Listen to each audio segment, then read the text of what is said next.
So first of all, thank you to our sponsor, Hudson Valley Distillery.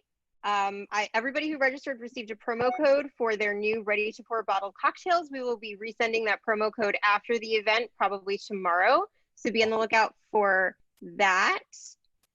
Also, thank you to our panelists, Emily from Plan B Brewery, Stephen from Hudson Valley Distillers, Martin from Abandoned Hard Cider, and Tristan from Whitecliff Vineyards. We have more upcoming events. If you are interested, you can look up on Eventbrite what we have going on through ruralintelligence.com. We have 2 events coming up on September 23rd and October 6th. A reminder for everybody, I'm sure that by now, after 6 months of COVID and now homeschooling, everybody knows how Zoom works, but just in case, please have yourselves on mute unless you want to pipe up and say something, and feel free to utilize the chat functionality as well. We will be keeping an eye on that throughout the conversation, but just make sure that you are on mute so that the panelists don't get noise interference from the 2-year-olds or dogs or, other small children, et cetera, et cetera. Like I said, I'm sure we all are very familiar with how that works by now. And keep an eye out for our October issue of Chronogram, which is going to be hitting stands on October 1st. If you'd like to order that issue for delivery or subscribe, you may do so at chronogrammedia.com/delivery. And I think that is it for me. It's 4:03. I know that we still have a couple of people who are actually registering for the event. I've seen a couple of emails come through. So I'm going to do one more send of the Zoom event invitation. And Brian, if you want to take over from here and maybe say a few words about who you are and what you're doing here. Well, thanks, Sam. Hi, everybody. I'm Brian. I'm the editor here. First, an apology. So to prepare for this event, I had stocked up on lots of different items to drink during the event. I had some bottles of Plan B. I had some Abandoned Cider, I had some Whitecliff wine, and I also had some stuff from Hudson Valley Distillery. And I'm only left now with some items from Hudson Valley Distillery. I went through the wine, I went through the beer, and I went through the cider in the time since I got it. So they were all quite good, thank you, as is the Hudson Valley Distillery. I have the gin right here, and I also have some of the Gin Basil Crush bottled cocktail, though I think, Stephen, that you guys changed this product. Is that correct? No. Oh, it was the other product that got the name changed? Minted Twist we're not doing that right now. We're doing the Cedar Rose instead, which is pomegranate, lemon juice, vodka, and simple syrup. Ooh, I didn't get that one. All right, well that's it wasn't ready when I sent all that stuff over. Okay, great. So anyway, so that was my blanket apology. And Tristan, I want to just say to you, my wife Leanne Albritton sends her regards from way back in the camp days. So, yes. Quite a throwback for sure. We've been covering what is now the Hudson Valley craft beverage industry, since '93, when it wasn't known as the craft beverage anything. There were just a few wineries that were producing wine. There were no cideries, breweries, distilleries of any note. And, certainly that started to change, right around 2003, 2004, as Ralph Lorenzo started up Tuttletown and got the law changed. And that really had fired up this kind of wonderful boom of craft beverage in the Hudson Valley. And I went and I did a little bit of research. And so from that kind of point where there was hardly anything going on in New York State alone, and if someone knows better than I here, but what I found was right now in New York, there are 320 breweries, 180 distilleries, 100 cideries, and 400 wineries. So the craft beverage industry in New York is going bananas. We are, one of the top producers in the country in all of these areas. And it has been really gratifying to be part of that and to help promote it. So I'm really excited to be with you all this afternoon. What I'm going to start off with is to ask our panelists to spend a few minutes, no more than 5. I will be timing you, and I will be giving you the virtual hook if you go more than 5. And so we're going to go in alpha order. So I'm going to start with Martin Bernstein from Abandoned Hard Cider. Martin. Hey. I'm sorry, what was the prompt? So the prompt is to tell us. So I didn't give you a prompt. I just said I'm going to ask you to talk. That's a great question. Oh God. What I'd like that's what I'm like. I promise you, I won't take 5 minutes. I'll take maybe That's fine. 30 seconds. I'd like for you to break down the main Senate race for us. Can you do that, Colin? No. No politics, please. No. So tell us a bit about yourself and what you've got going on at Abandoned. Sure. So we're called Abandoned Hard Cider because we get a lot of our apples from wild and abandoned orchards, of which there are many in the Hudson Valley and the Catskills. We make very dry ciders. We use heirloom varieties of apples, many of which were developed in New York hundreds of years ago. We started in 2017.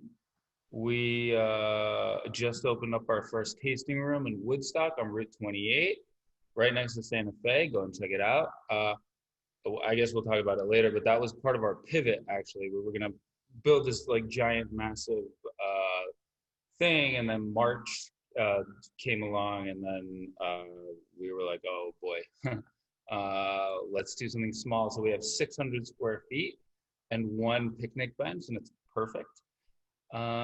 We are distributed throughout the Hudson Valley, throughout New York State, California, DC, Nevada, Maryland, Virginia, some other places, New York City.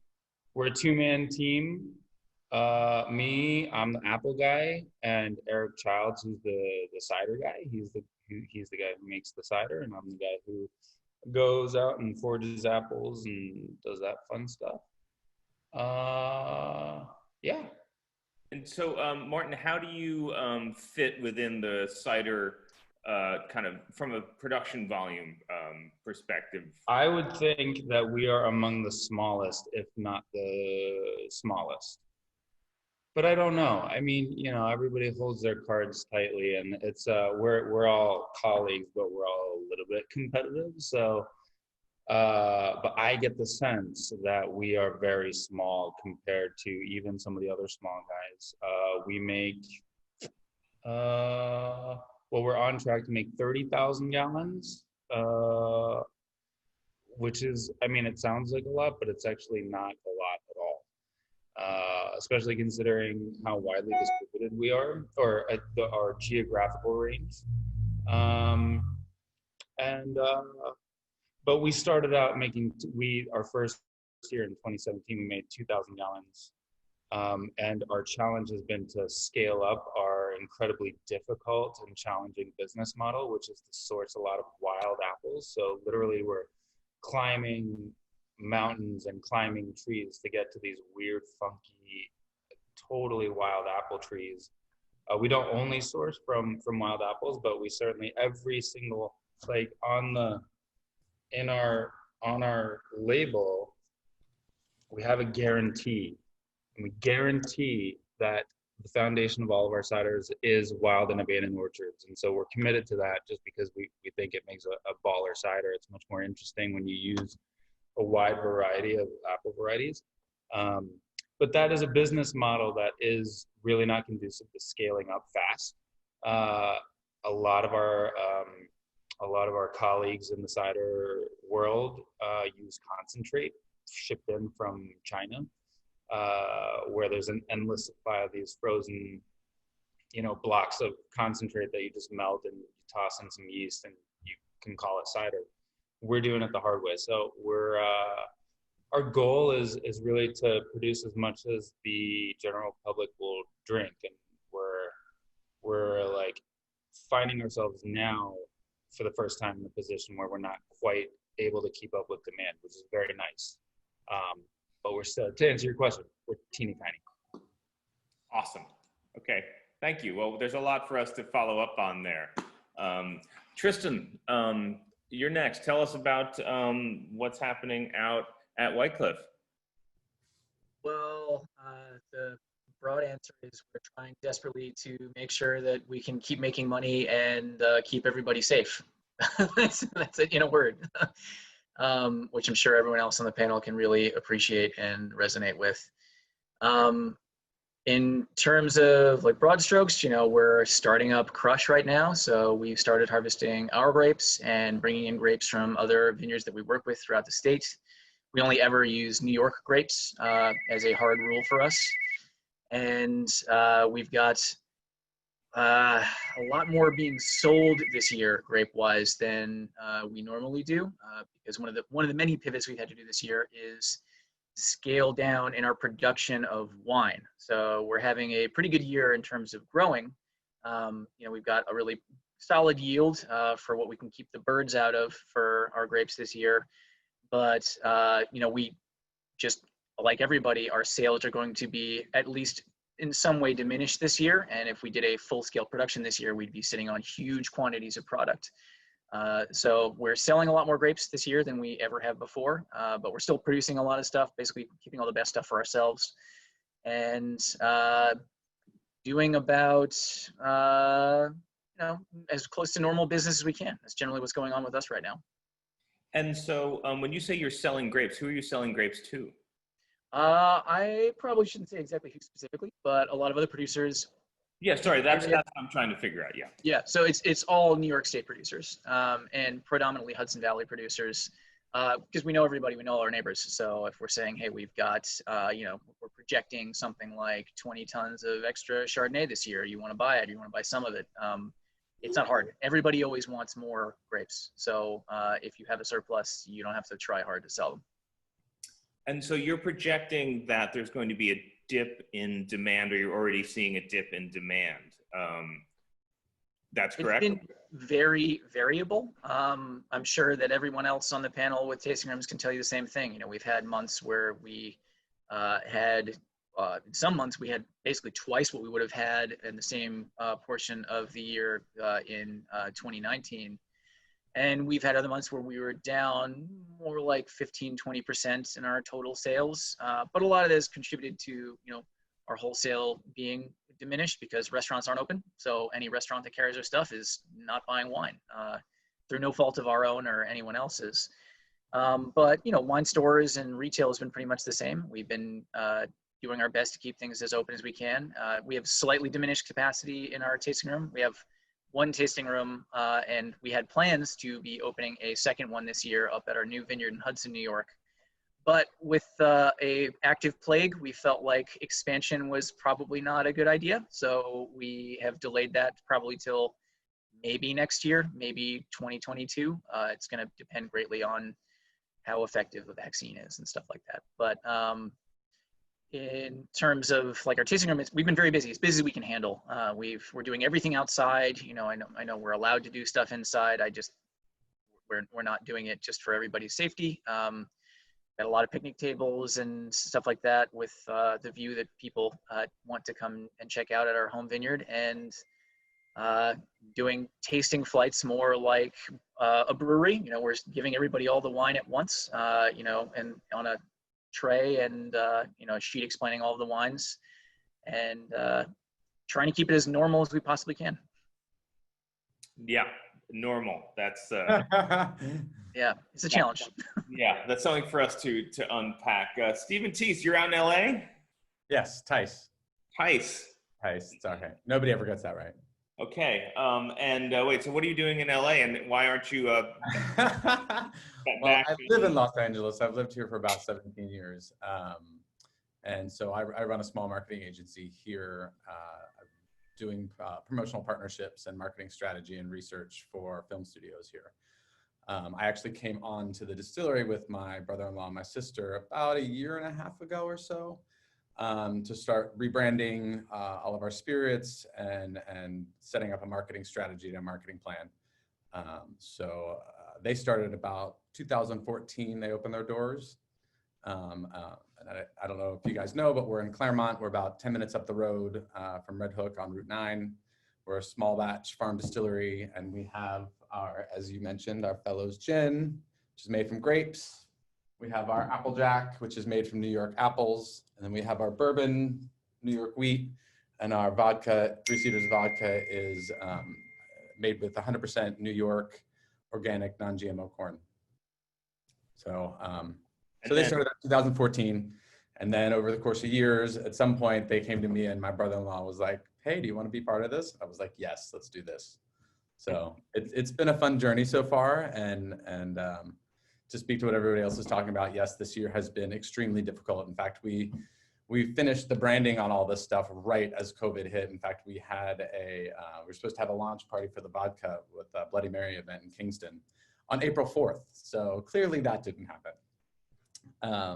So yeah, it's been really interesting. And you were talking about the tasting room thing. Sometimes it's up, sometimes it's down. I think our sales have been up in general. I think, you know, they always say that booze is recession proof and drama proof, because everybody wants to feel a little bit better about themselves. So they tend to go to, you know, movies and booze. But it's been interesting because we've had to shift and pivot a lot in terms of whatever the rule is of the day. Right.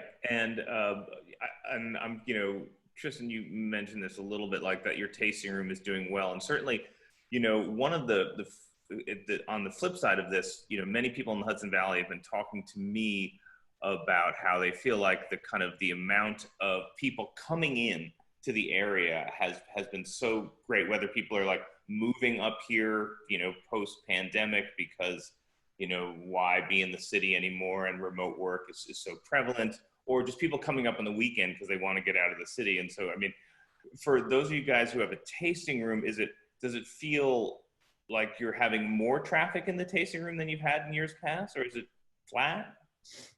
Depends on the day. And I think one of the differences that we've noticed, and we talked to you guys about this, I think, is that we're getting a lot more people from the city than we are locally now. Whereas, you know, a year and a half ago, it was about 60% local, 40% from the city. That's flip-flopped. And so, and I noticed, you know, like I'm here the bulk of my time, but I've gone back and forth a lot.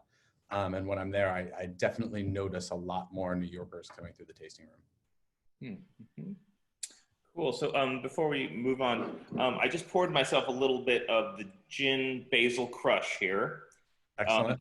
You want to talk me through it a little bit here? Sure. So the gin basil crush is one of our signature cocktails. My sister, I call her the cocktail genius. She has a really good palate, and she has an ability to make cocktails that are not overly sweet, but are simple and complement our spirits really well. And that one in particular is our gin, which is made from grapes. It also has a unique bouquet where we've toned down juniper, added things like coriander, rose petal, orange peel, and so it marries well with a lot of different flavors. So to this, all we've added is lemon juice, basil, and simple syrup. And it's a really nice balanced cocktail with a nice herbal flavor to it. Mm-hmm. And it's very summery. It is. You know, we're holding It'll on. go throughout the year, but yes, it does. It is very fresh tasting, I would say.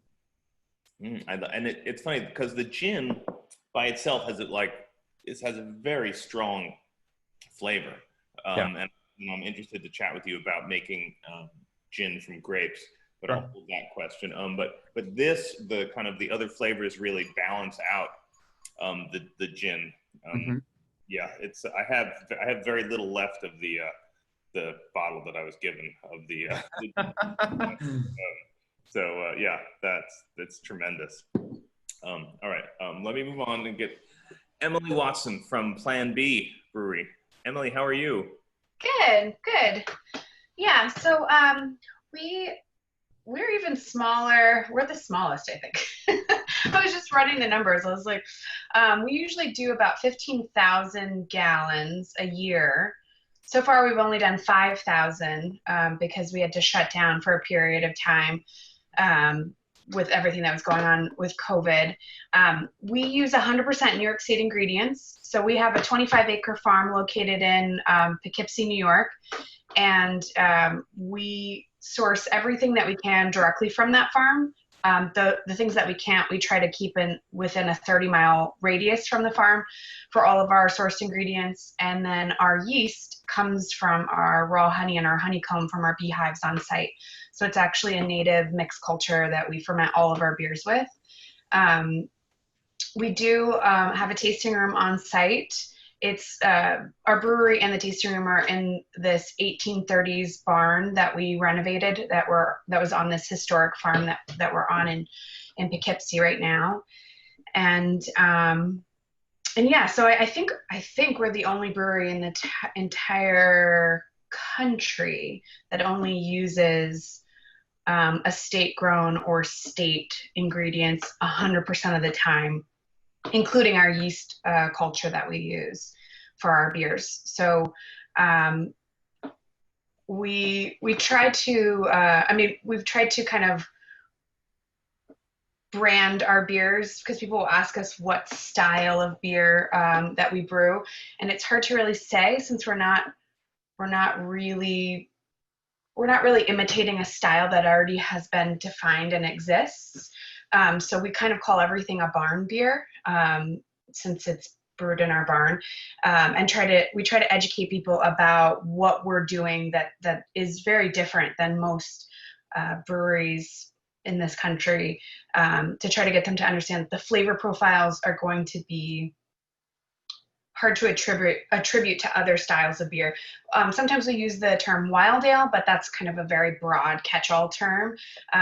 Some people like to say sours, except the pH of our beers, they're not actually that tart. They're kind of like in the white wine range. So, but they like, again, it's like that categorization. They need to figure out like where we fit. And we're always saying, yeah, we don't fit. We're not trying to fit. We're trying to be our own native thing, and trying to like figure out what does that taste like when you're capturing the terroir of an area. You kind of have to follow it where it takes you. So all of our beers are fermented in oak. A lot of the fermenters we had made out of Hudson Valley white oak. So we don't do any stainless steel fermentation. No temperature regulation on our fermentation. So it's whatever the season is, that's what you get. And we cool all of our beers as well, to add a spontaneous element on top of the mixed culture that we pitch in our beers. How do you get to this? Like, this sounds, unique. Like, there are a few things in the world that are truly unique, and so you're like, you can't describe our beer by describing any other kind of beer. Like, how do you get to that point? Sure. So my husband had worked in the commercial beer industry before, and working for other people's breweries, and just getting familiar with the practices there. My background is in geology and environmental nonprofit, so I wanted to bring to the table those agricultural elements. We actually thought about starting our own brewery when there was a hop shortage that was going on. I think it was 2008, and we thought about, well, what if you grew all your own ingredients? Then you wouldn't be relying on the world market when it comes to sourcing your ingredients. Would that even be possible? What would that look like?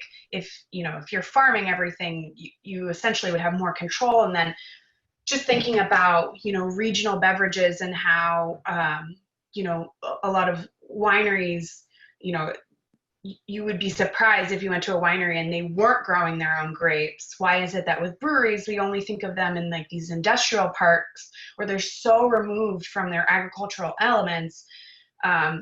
Why isn't that we are tying a destination to those ingredients? We also started thinking about this brewery the same time that the locavore movement was happening in the Hudson Valley, and people were more concerned with where their food is coming from. And we thought, well, that naturally is going to spill over into the beverage industry. People are going to want to know where everything comes from.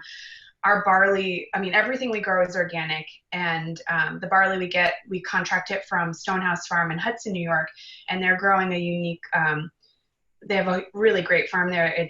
We're getting a 6-row organic barley on a no-till farm.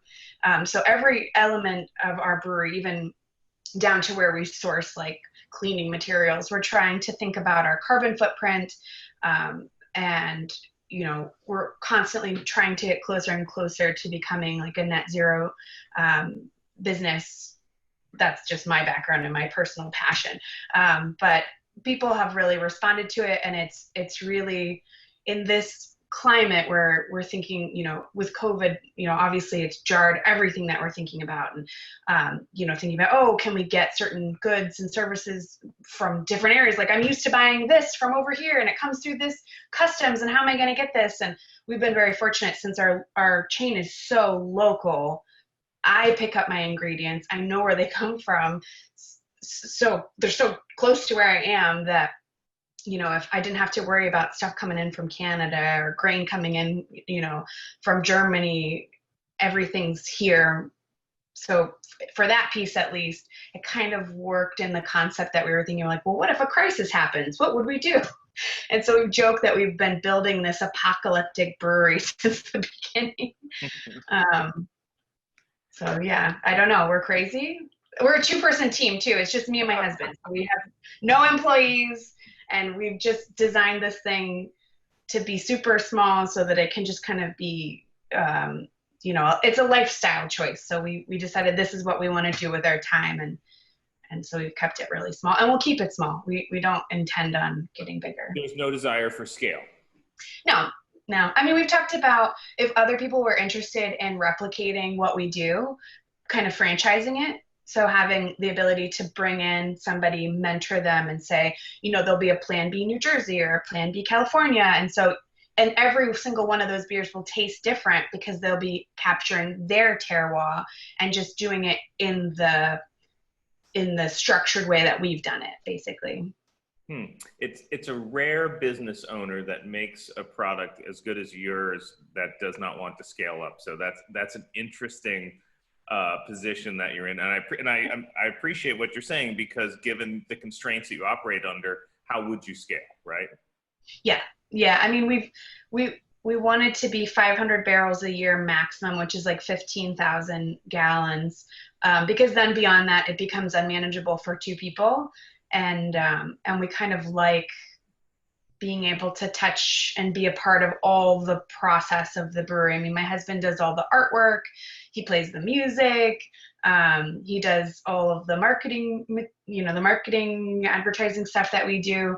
And then I run the back of house. We both farm together, run the tasting room. So it's just like we've divvied everything up between the 2 of us, and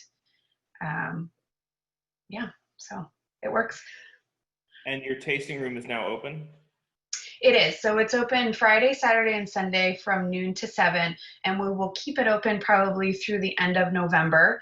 We have outdoor space only, so it's 25 acres. People come and we have picnic tables and benches, but people have become very accustomed to bringing their own camping chairs, tents, tables, kind of set up their own space outdoors. And there's plenty of space to spread out. But our indoor tasting room is very small. It's like 250 square feet. So we'll close that for the winter, and we're probably just going to do like private tastings and tours for people who want to do something a little more intimate. And we'll be doing shipping now that that's allowed in the state of New York. We'll be shipping through UPS direct to consumer, and we're doing pickup 7 days a week. So you can place an order online and then drive to the farm and pick it up. That's so the interesting about talking about alternative ways to get into people's hands. I'm interested to hear from everybody about, you know, how are the ways that you guys are thinking differently about getting products to people right now in this time. I mean, Tristan, you guys have been shipping wine since the beginning, right? So that's one of the many pivots that we did. I decided that our response should be right at the beginning of lockdown, because us being a essential business, on twofold, being a farm, since we've got 40 acres of grapes on 3 different sites, and a beverage producer, we didn't have to close down. We just had to stop doing tastings. So I decided we should open our tasting room 7 days a week for pickups and shipping. And we decided to do free shipping for everybody, just full out for the first like 2 months. And then we changed it to free in New York State and half off out of state. Obviously, the states that we're legally allowed to ship to, there's a number of states that we can't. But that was, I think, a real positive for us and for customers, that, like, you know, people didn't feel cut off from us. You know, we were communicating a lot on social media and like through our email list and stuff, and letting people know what we were doing and how they could get a hold of us. And everybody likes free shipping, myself included. So I think that was a big benefit for everybody. Mm-hmm. Stephen, what are you guys doing to get your product into people's hands? Same sort of thing we did. We were also doing right away when COVID hit, we were doing 7 days a week open. Of course, we had a little bit of a different situation because we pivoted a little bit to hand sanitizer for the short term for a variety of reasons. You know, one being it allowed us to keep our doors open. Another being it was something essential that was needed at the time. But we also were still producing our spirits and selling those 7 days a week. We started shipping, right away, I believe we started shipping throughout the state of New York. I spent a good 2 weeks creating our Square site so that people could order online. That was a big job all by itself. And I think for us in particular, and I'm not sure exactly how it works for those of you with the cider, beer and wine, I believe wine, the laws around wine and shipping are easier than they are for us in terms of distribution and specifically around distribution. That whole model has sort of changed with the proliferation of more distilleries in New York and around the country. I think at the top of 2020, it was over 2,000 nationwide. And so distributors are overwhelmed with the number of makers, and so they aren't able to distribute as effectively as they once were. So it's actually something that I'm in the process of tackling right now is figuring out how to better distribute the product, especially considering the fact that I can't do tastings at retail. I can't go to a liquor store and have an event, or I can't do the event that we were going to do in Kingston. You know, we have farmers markets and such, but it's a big nut to crack.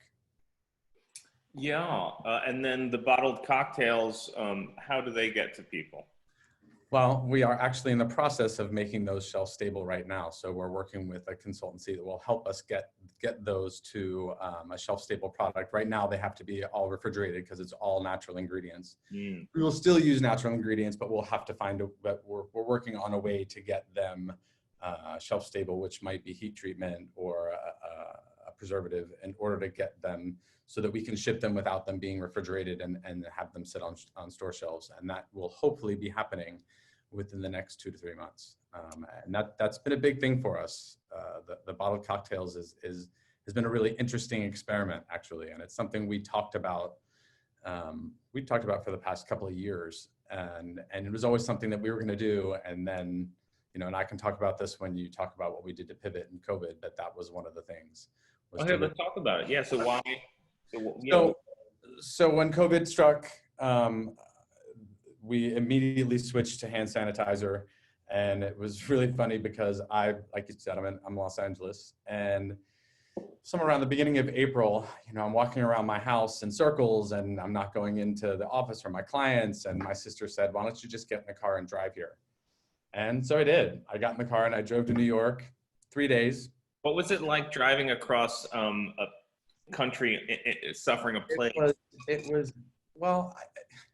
Driving across country was really cool and fun, but it was really strange because it felt like the zombie apocalypse, if I'm being honest. Like, I drove straight through Las Vegas, and there wasn't a single thing out there, and it was just really strange. Like, no cars on the road except for trucks.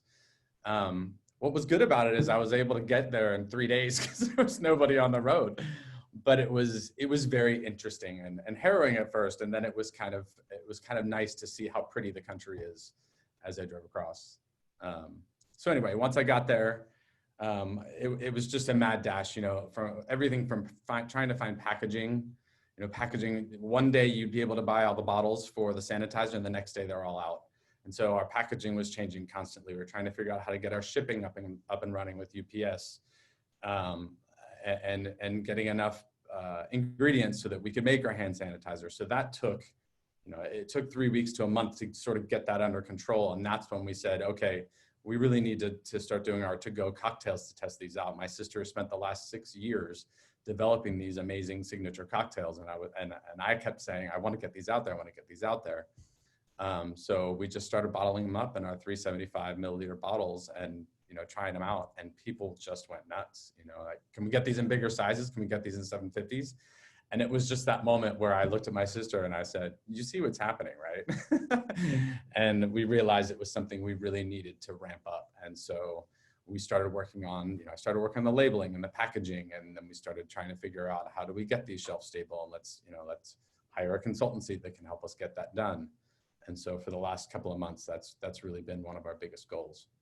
And so the only place that people currently can get the bottled cocktails is at the site? At the distillery, yes. Before the end of the year, they will be available for retail. Mm-hmm. Fingers crossed. Okay. Martin, can you ship cider? Can you do that? Yeah, I don't love to do it, but we do it sometimes. You don't love it, why? Because the postman jiggles it in his bag? What? Yeah, so we do both cans and bottles, and the bottles more often than not they break, even though we get the shippers, the best shippers and all that stuff, but people, in order to make it worth our while, they're usually ordering a case of 12, and somebody ends up not happy, either me or the customer or UPS. It has not failed. Every time we ship, somebody's unhappy. With the cans, it's a little bit different, but yeah, it's my least favorite thing, honestly. My partner, who used to own a kombucha SCOBY production company that was almost all online, he loves shipping. But since we're just a two-person team, it's like we already wear so many hats that like a shipping thing is just it's not part of our wheelhouse at the moment. But we luckily have not had to. We have gotten to a point where we can't make cider fast enough, which is something that I couldn't say 6 months ago. And I'm like, I love that I can say that. It's also a problem. We really are, we have a few different distributors, and then we have now this new retail space that we opened 5 weeks ago. And then we have the Kingston Farmers Market, which I've been doing for a couple of years now. And between those different avenues, it really is, like we really have to focus on production more than sales now, which is luxurious, but also very, like we need to do something about it. Our distributors are, especially our upstate distributors are constantly like, listen, we're getting yelled at by our accounts, and they're not happy that you don't have so-and-so in stock, and there's always this fear that they're going to drop you if you can't keep up with demand. So we're keeping up as best we can. So how are you going to deal with this problem? What's that? How are you going to deal with your production problem? Yeah, that's a really good question. I mean, shouldn't you be out picking apples right now? I literally just came back from picking apples. Yes, you're absolutely right. That's what I should be doing. And that's how we're going to do it. We're going to, so we send out this mailer. I should have had it ready. We send out this mailer in the mail to thousands of people, and every year, and it says, do you have apples? If so, contact us and we'll trade you cider for your apples. And that's how we crowdsource a lot of our apples. And so every year since 2015. How do you get this list? Oh, we just send it to everybody in Ulster County and Sullivan County.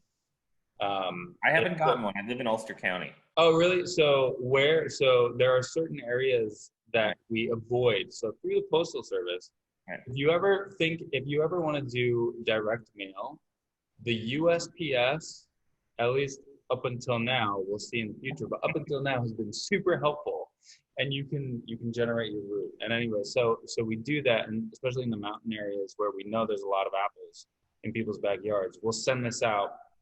And so people sign up, they go to the website, pickyourapples.com, people, pickyourapples.com. You can register and tell me how many apples you have, how many apple trees, and I'll come and pick them, or you'll pick them for us and bring them to us.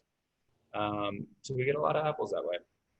I see. So because I live in the city of Kingston, I'm probably excluded from your mailing list. Yeah, we avoid cities. That's right. I do have one apple tree, so maybe is that really? Bring them to the Kingston Farmers Market. That's where I met you last time. Right? Yeah, exactly. Please bring them on Saturday, and I will trade you cider then and there. Amazing. I love the barter economy. So how many people do you interact with in this way? Oh my God, too many. And a lot of them are More than 100? yeah. More than 500? I don't know. I have a long list, and a lot of them are cat ladies, and they love to talk to me, especially during COVID. It's a very social job that I have, and I'm not complaining. It's great. But you know, so I harvested from two different home orchards today, and half the time it's sort of like you drive up and you shoot the shit with the landowner for about an hour. And then I harvest the apples as fast as I can. And then I spend about 20 minutes sort of trying to get back into my truck so that and so it's a very social thing. But, that's part of it. That it's a crowdsourcing thing. And this apparently was done, 100 years ago. This is how a lot of cider makers were doing it. And in England, this is a very common method. So I like to think of this as traditional cider making, even though we're adding hops to some of our ciders, and we're not making quote unquote traditional ciders. We're barrel aging it, doing all sorts of things. But it's a traditional sourcing model that is, it's not the best business model, but it's a great way to live. It's a great way to make a living. Yeah, I think that you and Emily are in the running for least scalable business. Yeah. So congratulations. I guess I should say at this time, for anybody who's on the call who has a question for any of our panelists, please just put it into the chat window and I can ask it for all of us. And then Tristan, you mentioned that you guys have a new site up in Hudson. Tell us about what's going on up there. So the new site in Hudson is mainly a brainchild of my dad, very much a family business that, there's three of us, obviously my parents, my mom, my dad, and me, with my dad having like 5 out of 10 votes and the remainder being split between my mom and I. So he decided that we needed to expand our plantings, which is a good idea that we're all on board with. And there's a great site, right, if any of you have visited Olana up in Hudson, the Frederick Church Hudson Valley School of Painting site, we're right at the base of that, so right on the Hudson side of the Rip Van Winkle Bridge. It's a very old orchard that's been there since at least the 1850s, probably longer, but that's the history that we know. Right, and you can see like as you're coming on and off the bridge, right? Oh yeah, I know so it's right there on the southeast side of the Rip Van Winkle Bridge when you're going from Catskill into Hudson. You can't miss it because right now there's tons of bright pink grow tubes around the new 6 acres of grapes that we planted there. So we've got 10 acres total there, and it's very visible when you're going over that bridge. You can see it very clearly.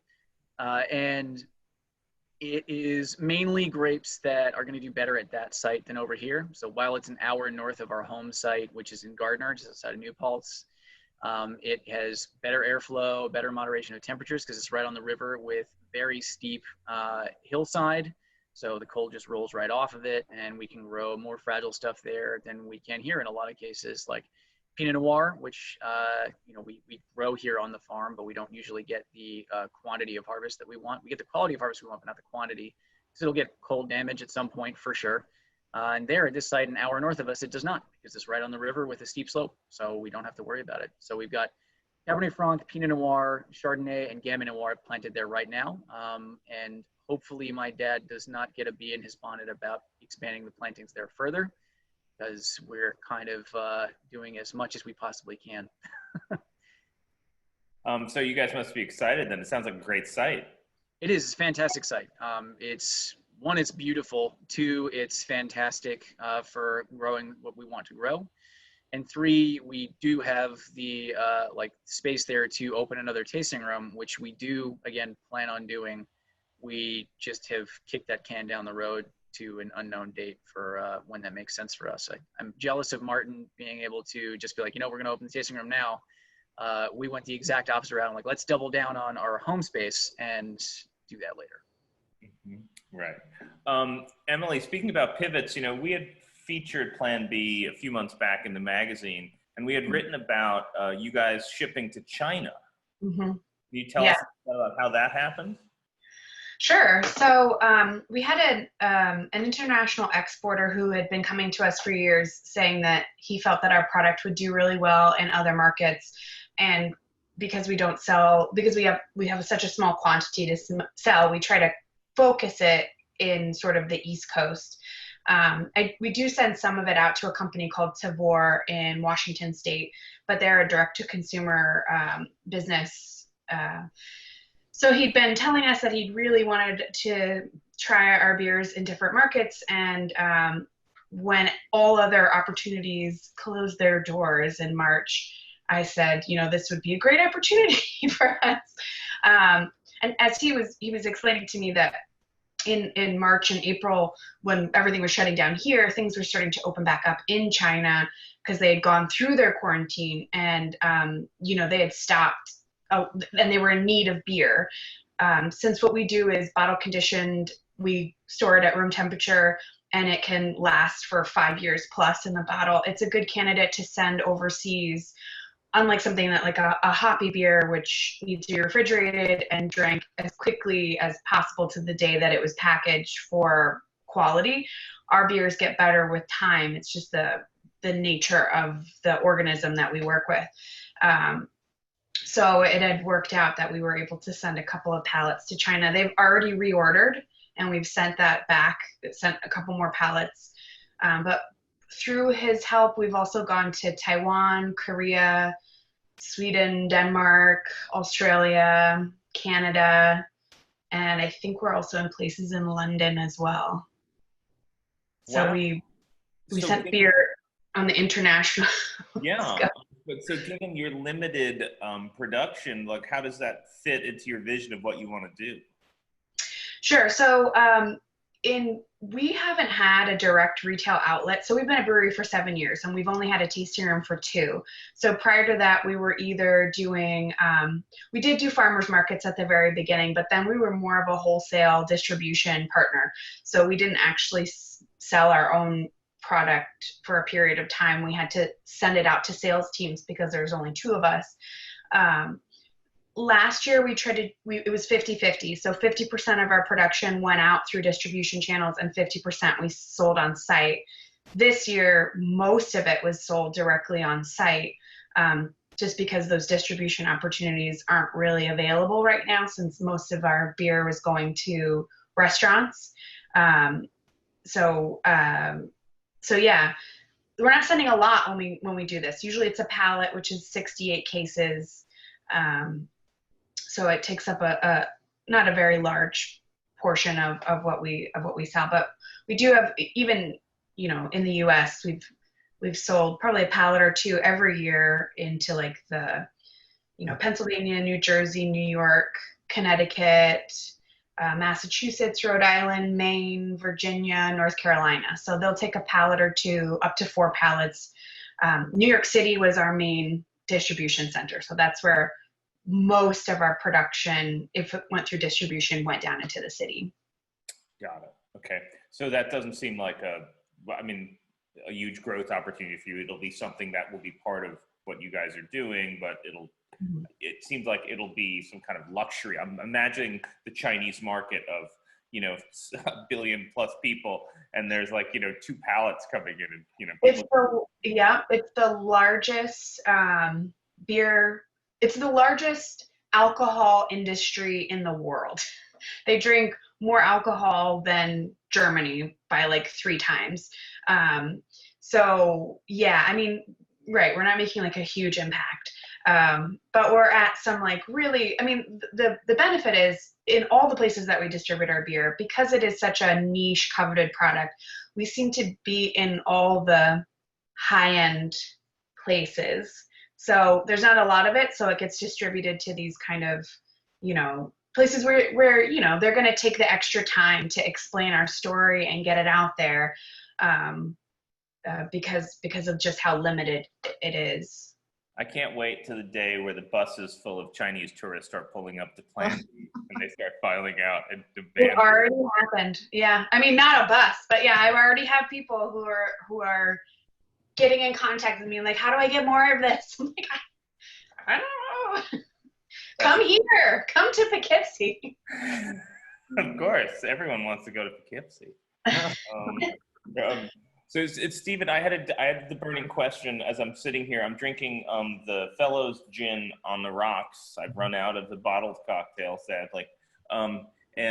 So from grapes. Why from grapes? My brother-in-law can really answer that question a little better as to why he started using grapes. We started by sourcing. It was actually wine from a local winery, in Chatham, actually. And they were giving us wines that they couldn't use. And so I believe it was just kind of on a lark. He said, well, I'm going to distill this and make it into gin. So for a long time, we were using their wines and distilling that into the gin. And now we've grown to the point where it became something we really like to do. And it worked really well for our gin. And I guess you could call it a happy accident. It just turned into something that we loved. And so now we're actually sourcing grapes from New York State still. We are a farm distillery, so 75% of our ingredients have to come from New York State, which I sort of love. I feel like that allows us to have some different expressions in our spirits that you normally wouldn't find in other places. I think I actually just wrote a little article about it, about how the farm distillery licenses sort of changed distillation in the Hudson Valley. And I think it's created a really interesting new version of a lot of spirits that you're seeing coming out of the region. Anyway, our gin is made from grapes, but then it also, like I said, has a different botanical bouquet that makes it what it is. And I think that the grape really adds an element, a flavor profile that's different from grain that gives it a really nice, fresh flavor at the end of the day. Yeah, no, I think it has a brightness to it. Yeah, it has a brightness to it. And gin is a great subject for me. I was never a gin drinker. And I would have said 2 years ago that I decidedly did not like gin. And now it's my favorite spirit that we produce. And I think part of that is because of this emergence of what they call new gin or contemporary gin, international gin. And it doesn't have to follow the strict rules that gin in the past has had to follow. So, that you have Old Town Gin, Geneva, London Dry, Plymouth Gin, and they all have their very specific ingredients and processes that make them what they are. And typically gin is really heavy on the juniper, which to me always felt like a Christmas tree in the face. And so I really like that gin is getting some sort of a new life of its own, where it's not relegated to the old school versions, which also has its challenges, because then you have people that say, well, this isn't the gin I'm used to. But I think that's changing. So this is the kind of a through line to our conversation here. We're talking about the expressions of the places where these things are from, whether it's in the beer, the cider, the wine, the spirits. It's like they're all kind of part and parcel of what's happening where they're made. That's kind of an interesting little through line here. I wasn't expecting that, but I'm not surprised. Martin, somebody had asked about you getting all these different apples and how do you maintain consistency? And so do you throw if I show up with a bushel of apples, you're going to be like, yes, no, yes, no, yes? Yeah, a little bit, but I will do that not in the you're not going to at the farmer's market when I show up?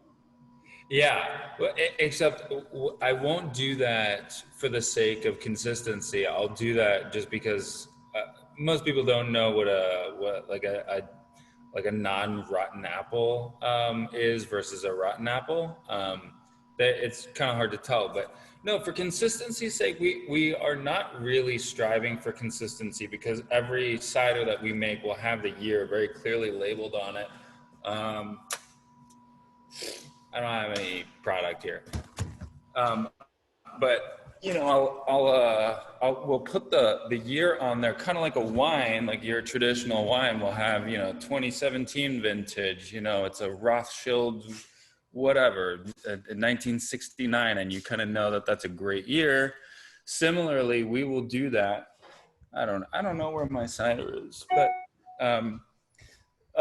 and so when you're buying a 2017 classic, that's going to have its own flavor profile versus a 2018 classic versus 2019, et cetera, et cetera.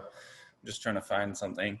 Oh, here's something. So again, consistency is not, we're such small batch that we just, it's not what excites me about cider is the terroir aspect of it, right? It's the every year when we get these wild apples, we're using apples that have somehow managed to survive on this tree that somehow for 100 or even 50 years, like clung on to life on the edge of some random mountain in the Catskills and weathered all these storms and was never touched by a human being. And somehow this like apple is there for the taking, and we get to use that in our ciders, and well, we get to use hundreds of them. And every year, so one thing that a lot of people don't know is that apples in their feral state, in their wild state, are biennial, meaning they don't produce every year. And that's because they need to focus on vegetative growth in their off years. It takes a lot of energy to produce fruit. So like a 2017 vintage will have a lot of a certain kind of fruit. And the 2019 version, 2 years later, will have a fairly similar profile to the 2017 version. 2018 will have a similar profile to a 2020 version in broad strokes. And that's exciting to us. We're not trying to get away from that. We're trying to embrace that. So the inconsistency is something that we embrace. Cool. Okay. I'm just wrapping my mind around the biennial aspect of that. Yeah. I'll get back to you once I. Once you've fully comprehended it. Yeah. So we are running short on time, but I do want to ask one more question to the panel. I'm curious to hear from you guys. The disruption of the pandemic has been profound, and everyone has been changing what they're doing. Is there something, and we all want to go back to quote unquote normal, but is there something that you're going to keep as you like this new normal? Is there something that you're not going to go back to, some pivot that you've made that feels like it was the right move for you long term? For sure. I think we had a lot of reliance upon our tasting room before the pandemic, where people came in and they spent a lot of time sitting at the bar and having cocktails. And it unfortunately, it was great because people loved being there. The other side of that coin is that they weren't spending as much time buying bottles and they weren't bringing the product home. And as a result of COVID, we got to pivot towards, okay, we'll take this home and try it at home. And I think what's happened is our consumer base has realized that they can take it home and enjoy it just as much as they can in the tasting room. And so our focus is now on pushing the bottles outward and getting people interested in things like bottled cocktails, which is a great entree into, you like our bottled cocktails, now you can make them on your own, or you can continue drinking the bottled cocktails. But it's allowed us to really start pushing outward instead of pulling inward. And I really, well, obviously we want to keep doing that because that's where we'll get to grow awareness and build awareness for our brand going forward. And you can do both.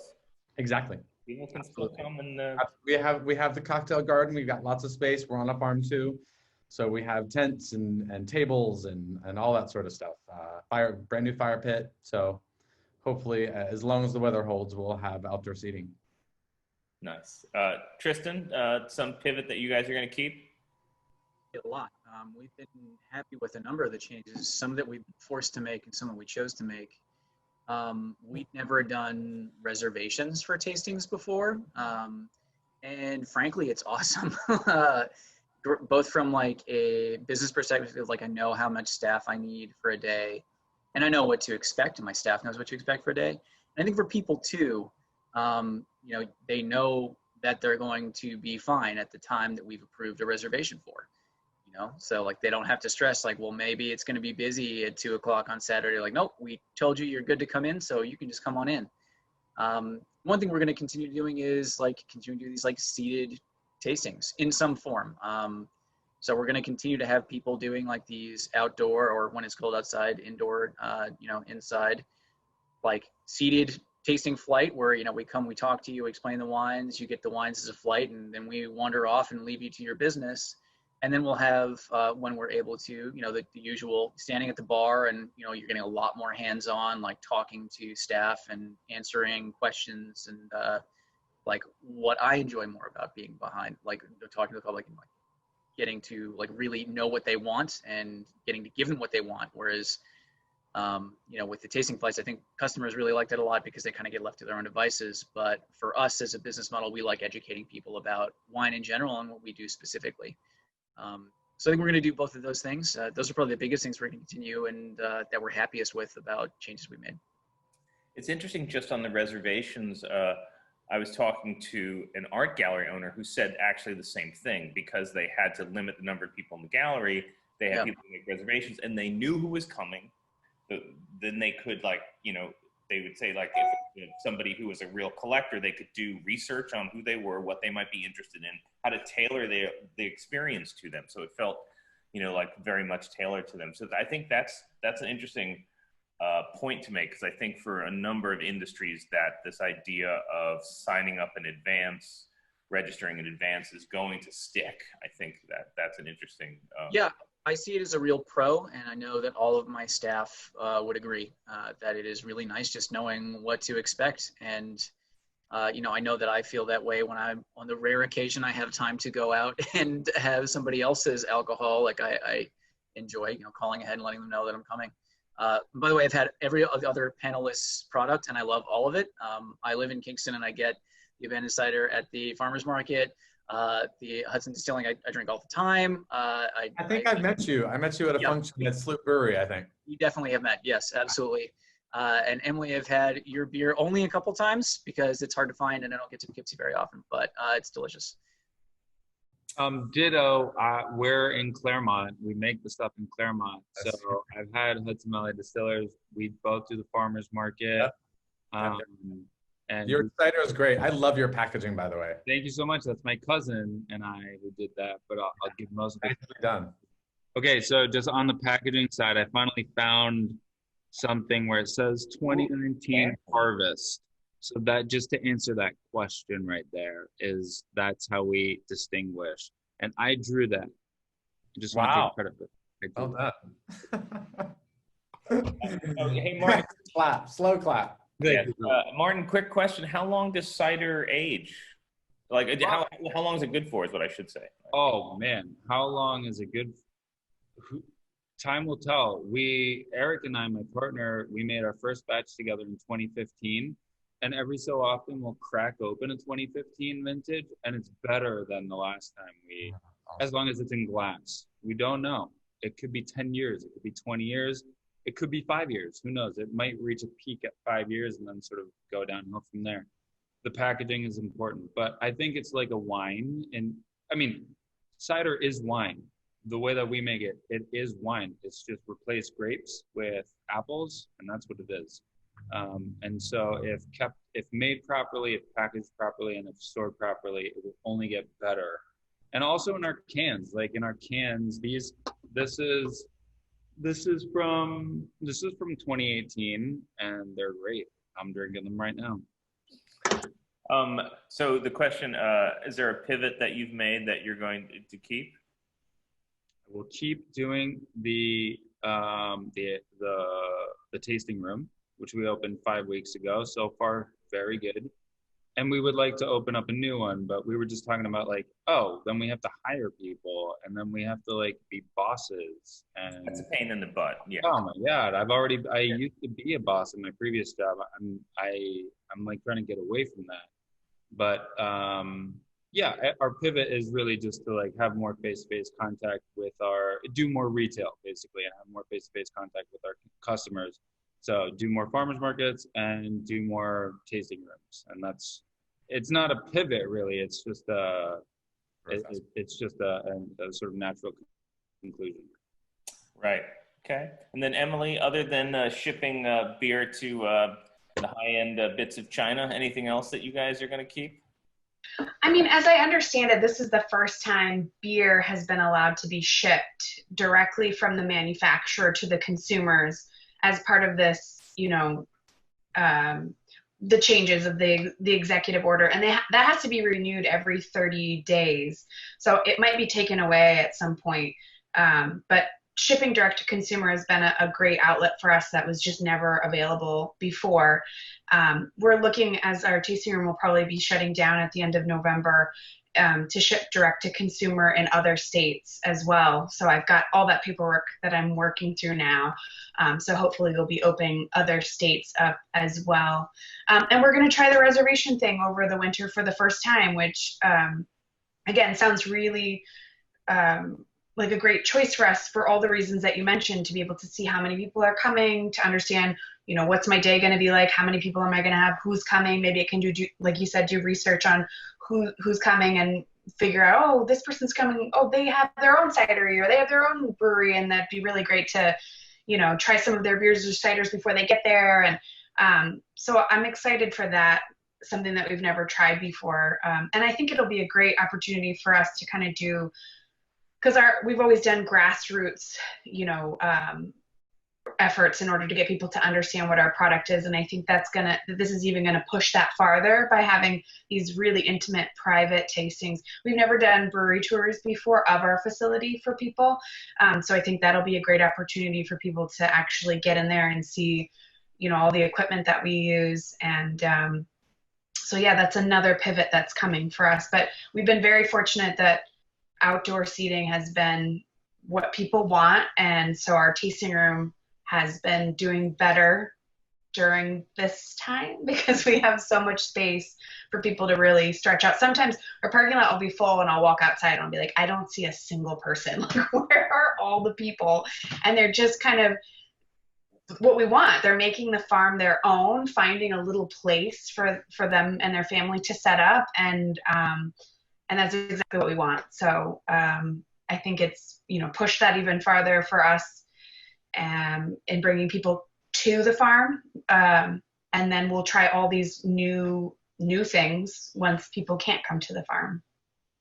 Yeah, it's, you know, all of these things that you guys are talking about just remind me how innovative and entrepreneurial the craft beverage producers in New York are. Because, you know, I remember a few years ago, I was talking with Tommy Keegan, who was one of the first in on the beer side. And I said, Tommy, you know, is there going to be a point when, you know, we reach saturation in the market? And he's like, no, people love craft. It's like there's going to be room. There's going to be more and more room. We're just going to be taking away from, you know, InBev and Anheuser-Busch, right? And so the big players, there's going to be room. And so I think all these pivots that you guys are talking about, you know, just speak to, you know, the entrepreneurial nature of what you're doing. And, you know, again, this through line of what you guys do is an expression of terroir and of where we live. And I think so many people. That's very special. I think that's a very special aspect of all of our businesses. Yeah, I mean, and you know what people are craving, and certainly when we talk, you know, about certain market sectors like, you know, the millennials, people like crave authenticity. And so they want this connection to an authentic thing, not like a manufactured synthetic thing. And they want personalization too. And that's a big trend that's happened in the marketing industry where everybody wants to feel understood. And so they like the personalized aspect of a craft, anything, beverage of any sort. And so I feel like that lends itself to everybody having room in this marketplace to sell their products to whomever that person is, and just be yourselves and be authentic, and you will find your customers who you speak to and speak back to you. I think that's a huge part of it. And the big businesses will always be there. Absolute for us will always be there. But if you look at the grocery example, it's sort of the same kind of thing. When I was a kid and I walked up to the ice cream aisle, it was Breyers and store brand. That's all you had. Now there is a dizzying display of all sorts of ice creams out there. And I think that in the same way works for the beverage industry. I think it's going to be the same thing. It's just growing. It's a little bit further back in its infancy. Yeah, and I think there's room for you know, more and more. And so a toast to the regional craft beverage industry. Well done, all you producers. Thanks to everybody for joining us this afternoon. Thanks to our sponsor, Hudson Valley Distillers. Thank you, Stephen. Thank you, guys. Emily, Martin, Tristan, thank you all for being on the call. So we will be posting, I hope that Sam had mentioned ahead of time, we will be posting this online. And so there will be a permanent record of this with a write-up about what we spoke about. So if anybody wants some post touch-up, let me know. We'll get our people on that. And, otherwise, this concludes another Chronogram conversation. Thanks to everybody for signing up. And I believe our next conversation is going to be in October. And it's going to be on some aspect of, oh no, actually, rural intelligence. We're doing an amazing conversation over in the Berkshires with Alexandra Horowitz, who is a dog trainer. So like that's going to be a super exciting call. We're going to try and get everybody to get on the call with their animal on mute. On mute. I guess we could get everybody to get off of mute at one time and get their dog to try and bark. That would be amazing. I'm still working up the concept for that. Anyway, all right. Thank you all for joining us, and have a great evening. Thanks, all of you. You too. Take care, everybody.